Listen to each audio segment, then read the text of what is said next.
Assalamualaikum warahmatullahi wabarakatuh. Selamat siang kepada Bapak dosen dan teman-teman sekalian. Perkenalkan, kami dari kelompok 6 yang terdiri dari Davina Naila Pasha, Farda Sabina Ahmad, dan Zakia Nazara. Di sini kami akan mempresentasikan hasil analisis kami yang berjudul Analisis Kebutuhan Rumah Sakit Tipe D di Wilayah Pegunungan sebagai Pusat Rujukan Bencana Alam. Topik ini kami angkat karena kondisi geografis wilayah pegunungan memiliki resiko bencana yang cukup tinggi, sehingga kebutuhan kesiapan fasilitas kesehatan yang memadai, khususnya rumah sakit tipe D sebagai layanan rujukan pertama. Adapun tujuan dari presentasi ini adalah untuk menjelaskan kebutuhan fisik fasilitas utama, data perencanaan strategis rumah sakit dalam menghadapi kondisi darurat bencana. Baik, langsung saja kita masuk ke pembahasan. Slide pertama ini merupakan judul dari presentasi kami, yaitu Analisis Kebutuhan Rumah Sakit Tipe D di Wilayah Pegunungan sebagai Pusat Rujukan Bencana Alam. Melalui analisis ini, kami berfokus pada bagaimana rumah sakit tipe D dapat berperan optimal sebagai fasilitas kesehatan di depan dalam menangani korban bencana, khususnya di daerah yang memiliki akses terbatas seperti wilayah pegunungan.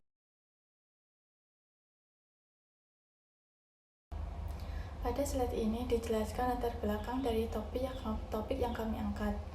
Rumah sakit tipe D di wilayah pegunungan memiliki tantangan yang cukup kompleks, seperti akses yang sulit serta risiko bencana seperti longsor, gempa, dan banjir bandang. Kondisi ini menuntut rumah sakit untuk tidak hanya memberikan pelayanan kesehatan biasa, tetapi juga siap menjadi pusat rujukan pertama saat terjadi bencana. Oleh karena itu, fasilitas fisik rumah sakit harus dirancang agar mampu mendukung pelayanan yang tepat, cepat, dan tanggap darurat. Berdasarkan latar belakang tersebut, kami merumuskan beberapa pertanyaan diantaranya.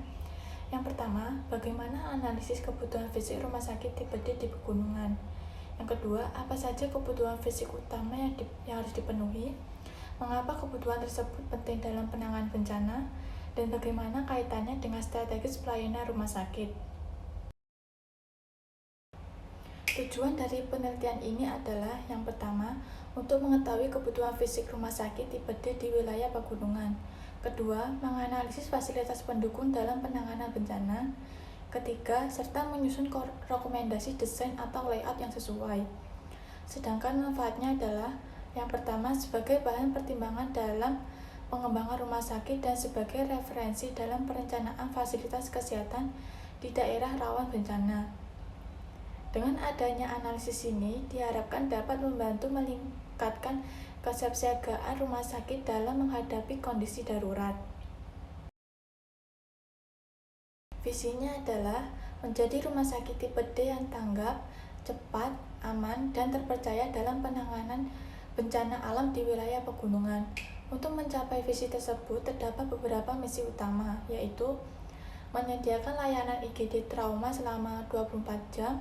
Kedua, menyediakan fasilitas operasi darurat yang tepat, menyediakan fasilitas evakuasi udara seperti helipad, serta meningkatkan kesiapsiagaan dalam menghadapi bencana. Visi dan misi ini jadi dasar dalam perencanaan fasilitas dan sistem pelayanan rumah sakit.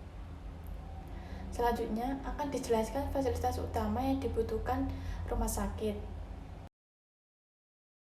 Selanjutnya, saya akan menjelaskan 5 fasilitas utama yang mendukung rumah sakit tipe D di wilayah pegunungan. Pada slide ini ada IGD trauma, 24 jam, dan ruang operasi darurat. IGD berfungsi sebagai pintu masuk utama untuk menangani korban bencana dan pasien trauma berat.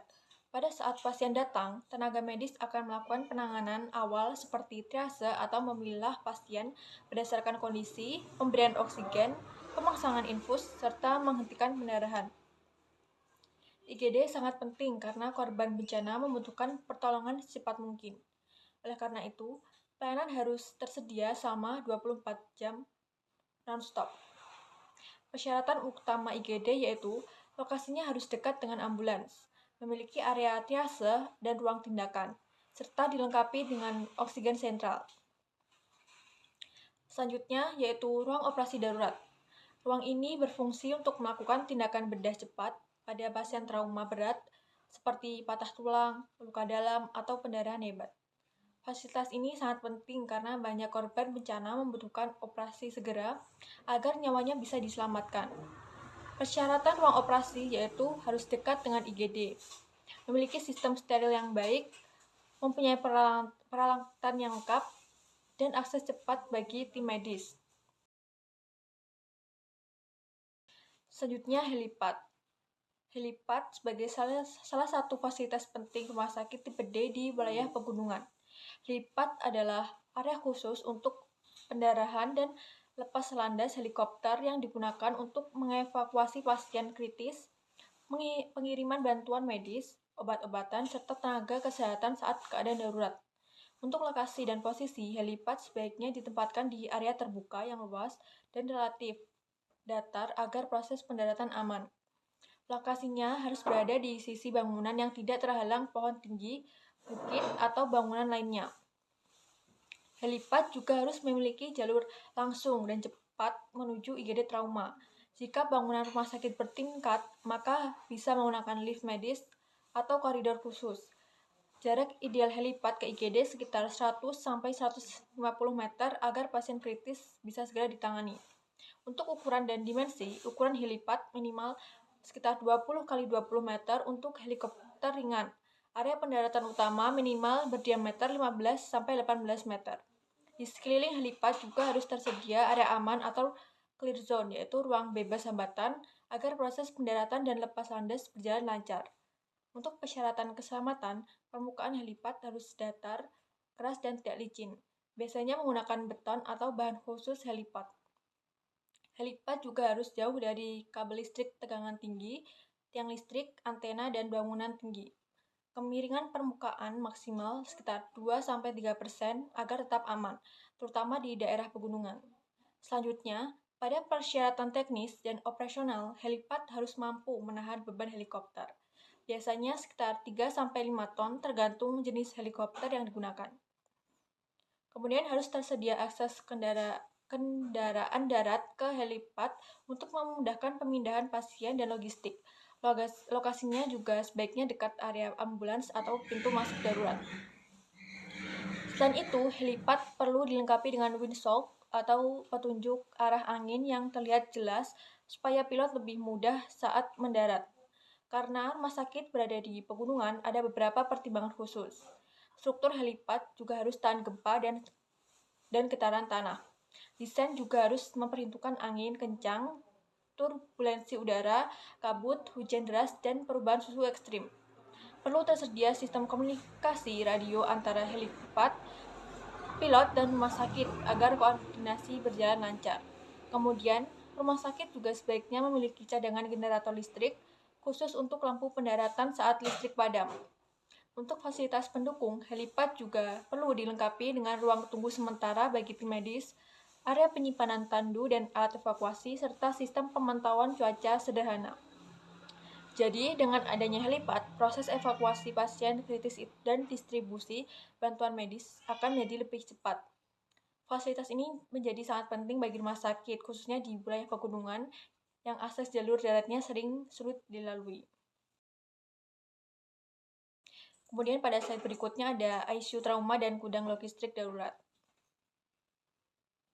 ICU trauma berfungsi sebagai ruang perawatan intensif bagi pasien kritis setelah operasi atau pasien dengan trauma berat.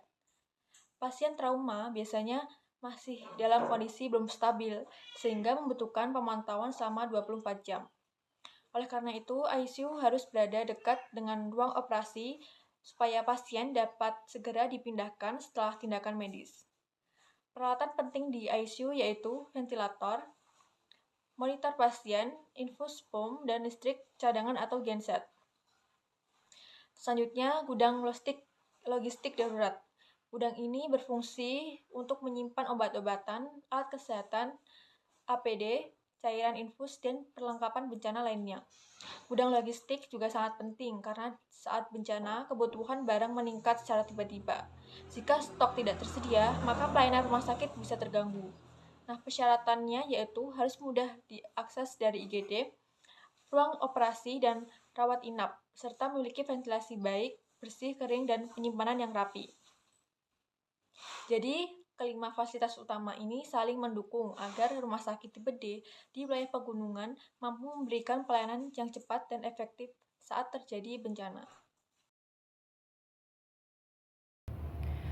Perkenalkan, nama saya Farda Sabina Ahmad dengan NIM 108280009. Di sini saya akan melanjutkan pembahasan slide berikutnya. Yang tidak kalah penting selain memiliki fasilitasnya adalah bagaimana fasilitas-fasilitas ini saling terhubung. Dalam kondisi bencana, setiap detik sangat berharga. Jadi tata letak ruangan harus mendukung alur kerja yang cepat dan tidak berbelit. Bayangkan seperti ini. Pasien korban bencana datang dengan ambulans, maka IGD trauma harus berada di paling depan, langsung terhubung dengan akses ambulans. Setelah dilakukan triase dan stabilisasi awal di IGD, pasien yang membutuhkan operasi bisa langsung dipindahkan ke ruang operasi darurat yang letaknya bersebelahan. Setelah operasi, pasien kritis biasanya langsung masuk ke ICU trauma. Oleh karena itu, ICU kami tempatkan dekat dengan ruang operasi agar pemindahan pasien cepat dan minim resiko. Untuk yang datang lewat udara, helipad kami hubungkan dengan jalur khusus menuju IGD, sehingga pasien yang turun dari helikopter bisa segera mendapat penanganan. Sementara, gudang logistik darurat ditempatkan di posisi strategis yang mudah dijangkau oleh IGD, ruang operasi maupun ruang rawat inap.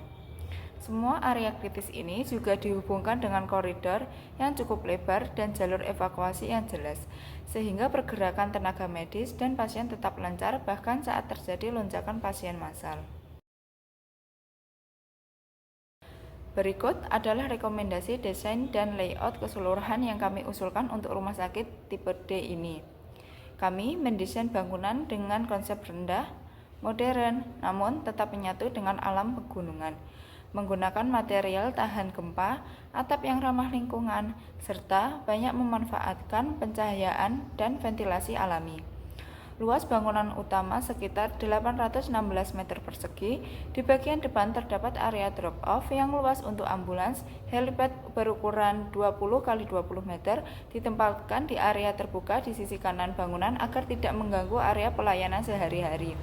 Yang menjadi kekuatan utama dari layout ini adalah kedekatan antar fasilitas kritis, IGD trauma, ruang operasi darurat, ICU, dan akses dari helipad yang saling berdekatan, sehingga waktu respon terhadap korban bencana bisa diminimalkan. Ini adalah denah layout dan rendering yang kami buat. Pada gambar terlihat jelas bagaimana alur daruratnya tertata rapi, koridornya lebar, dan keseluruhan bangunan terlihat harmonis dengan latar belakang perbukitan.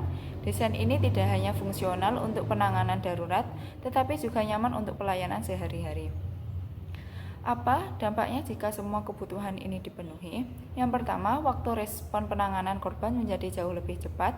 Kedua, keselamatan pasien dan tenaga kesehatan meningkat karena bangunan lebih tangguh terhadap gempa dan longsor.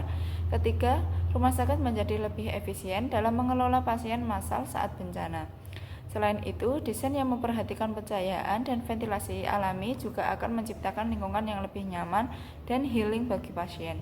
Singkatnya, rumah sakit tipe D ini tidak hanya sekedar bangunan, tapi menjadi benteng pertahanan pertama yang tangguh di wilayah pegunungan. Untuk menutup presentasi ini, dapat kami simpulkan bahwa rumah sakit tipe D di wilayah pegunungan memiliki peran yang sangat strategis sebagai pusat rujukan pertama bencana alam.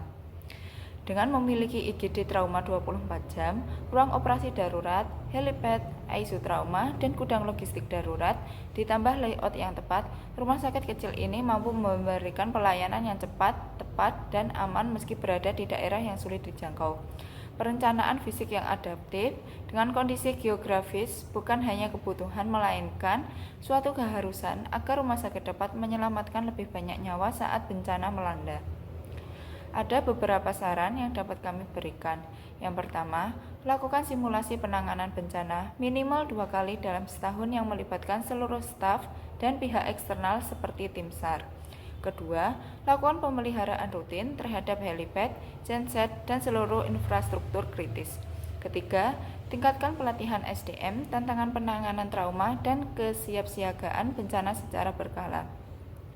Terakhir, kami berharap pemerintah dapat memberikan dukungan dana khusus bagi rumah sakit tipe D di daerah rawan bencana, karena peran mereka sangat vital bagi masyarakat pegunungan.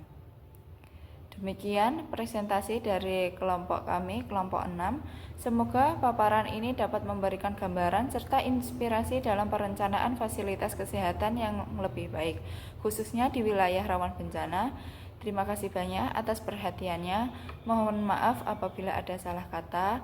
Semoga paparan ini bermanfaat dan membawa wawasan baru. Sekian, terima kasih. Wassalamualaikum warahmatullahi wabarakatuh.